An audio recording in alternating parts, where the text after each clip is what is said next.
আসসালামু আলাইকুম, আমি রাসেল হোসেন। তো welcome to my another blog.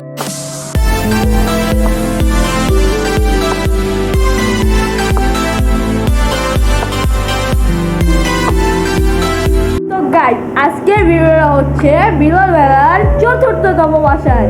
তো চলেন ইফতারির কি কি আইটেম আছে দেখা যাক।